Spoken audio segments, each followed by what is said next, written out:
प्रिय श्रद्धालुओं, जय श्री कृष्णा, जय श्री राम, जय श्री राधे राधे, जय श्री महाकाल। इस प्रवचन में आपको श्रवण कराएंगे रामचरितमानस लवकुश कांड की मूल चौपाइयों का पाठ, हिंदी अर्थ एवं व्याख्या।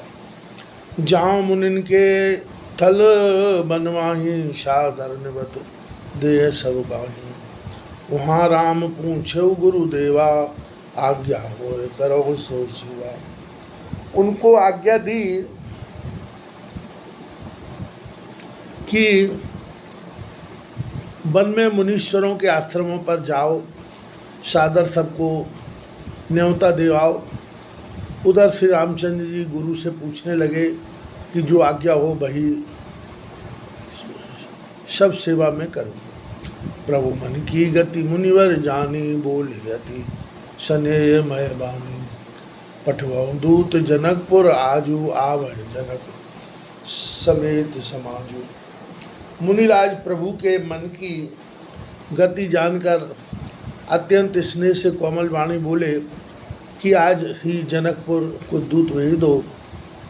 तो जनक जी भी समाज सहित वहाँ पर आए। सुनो राम रघुवंश मणि, न्योत सकल पुरजाति। वरुण कुबेर सुइंद्रियम, मुनि महेश्वर गुरु ज्ञात। हे रघुवंश मणि रामचंद्र जी सुनिए, सब पुर की जातियों का न्योता दो। वरुण कुबेर इंद्रियम, मुनि विप्र और जाति के लोगों को भी न्योता दो। गुरु समेत प्रभु अवदय आए, देख बनाव बहुत सुख पाए। मिथिलापुर चर तुरत सिधाए, देश देश के नृपति बुलाए। फिर गुरु जी के समेत श्री रामचंद्र जी अयोध्या में आए और बनाव देखकर बहुत सुख पाया। उसी समय मिथिलापुरी को तुरंत दूत चले और देश देश के राजा बुलाए गए। जामवंत सुग्रीव विभीषण, अरुणल नील दुविध कुलभूषण। आए सब जय राम कृपाला, वरुण कुबेर इंद्रिय मुकाला। कुल के भूषण रूप जामवंत, सुग्रीव, विभीषण, नलनील, दुविध, जहाँ कृपा सागर श्री रामचंद्र जी थे वहाँ आए। और वरुण कुबेर इंद्र यम काल आदि भी आए। चढ़ विमान सुर नार से आई, करे मान कल कंठ लजाई। आए मुनिवर यूथ घनेरे, देख कृपा निधि सुंदर डेरे। देवताओं की स्त्रियां विमानों पर चढ़ी बड़ाई करती हैं और इस प्रकार गाती हैं जिनको सुनकर कोयल का कंठ भी लजाता है। मुनीश्वरों के यूथ आते हैं और सबको श्री रामचंद्र जी सुंदर स्थान देते हैं। शशि रवि हरिहर विद सनकादि, आए सूरजो परम अनादि। विश्वामित्र संग मुनि जारी, सात ऋषि ऋक्षाचारी। चंद्रमा सूर्य विष्णु महादेव ब्रह्मा सनक सनंदन सनातन सनत कुमार, ये अनादि काल के सब देवता आए। विश्वामित्र जी के संग में 7000 अपनी इच्छा से विचरने वाले मुनि आए। पाराशर भृगु अंगरा, नारद व्यास अगस्त्य। आए जूथप सकल मुनि, देवल सहित पुलस्थ। मुनियों के उथप पाराशर भृगु अंगरा, नारद व्यास अगस्त सब मुनियों के समूह आए और देवल पुलस्थ जी भी आए। आगे तुलसीदास जी इसी विषय को आगे बढ़ाते हुए लिखते हैं। मख थल पर अति दीख सुहावा, नाना भांति देख सुख पावा। मिथिलापुर जे दूत पठाए, देख नगरवासिन सुख पाए। यज्ञ का स्थान बहुत शोभायमान देखकर अनेक प्रकार से सुख पाया। मिथिलापुर में जो दूत आए थे उन्हें देखकर अनेक प्रकार से सुख पाया। द्वारपाल सब खबर जनाई, अवध नगर ते पाती आई।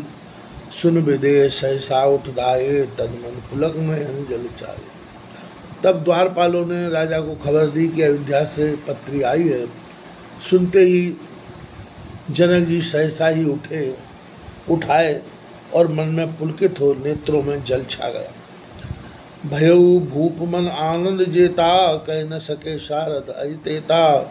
शिथिल अंग नृप द्वारे आए, देख दूत अतिशय सुख पाए। राजा के मन में जितना आनंद हुआ उसको सरस्वती और शेष भी नहीं कह सकते। शिथिल अंग होकर महाराज दरवाजे पर आए। दूत को देखकर बड़ा सुख पाया।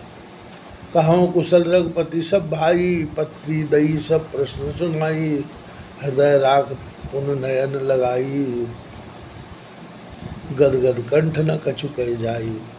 कहो श्री रामचंद्र जी सब भाइयों समेत कुशल है। दूत बोले पत्री सब प्रश्नों का उत्तर कह देगी। पत्री को छाती से लगा, फिर नेत्रों से लगाया, गदगद वाणी हो गई, कुछ कहा नहीं जाता। भूप ने ते समय जस तस ना कहे मत धीर, तुलसी भय उछाए बस जय जय शब्द गंभीर। उस समय राजा का जैसा स्नेह था मतधीर कवि उसका वर्णन नहीं कर सकते। तुलसीदास जी कहते हैं कि आनंद के बस होकर सब कोई गंभीर जय जय शब्द करने लगे। बाँचत प्रेम न हृदय समाता, चरवर बोल गयो हंसबाता, नगर गाँवपुर मंगल साजाओ, बाजन अमित अपार बजाओ। पत्री बाँचते हुए प्रेम नहीं समाता है। अपने चतुर्दूत बुलाकर हंसकर यह बात कही, नगर गाँवपुर में मंगल सजाओ और अनेक प्रकार से बड़े अगणित बाजे बजाओ। सचिव बोल नृप पाती दीनी, उठकर जोर विनय कर लीनी, पढ़ी सचिवती प्रेम नंदा, सुन राम कौशलपुर चंदा। फिर महाराज ने मंत्री को बुलाकर पत्री दी। तब मंत्री ने उठ हाथ जोड़ विनती कर उसको लिया। मंत्री ने बड़े प्रेम आनंद से पढ़ा और कौशलपुर के चंद्रमा श्री रामचंद्र जी को स्मरण किया। घर घर खबर व्यापी छनमाही, मंगल कलश धरे सब काही, भय आनंद न जाय वकाला, दीने विविध हाथी ने बुदाना। क्षण भर में घर घर खबर व्याप गई और सब किसी ने घर घर में मांगलिक कलश धरे। जो आनंद हुआ वह बखाना नहीं जाता। राजा ने अनेक भांति से दान दिए।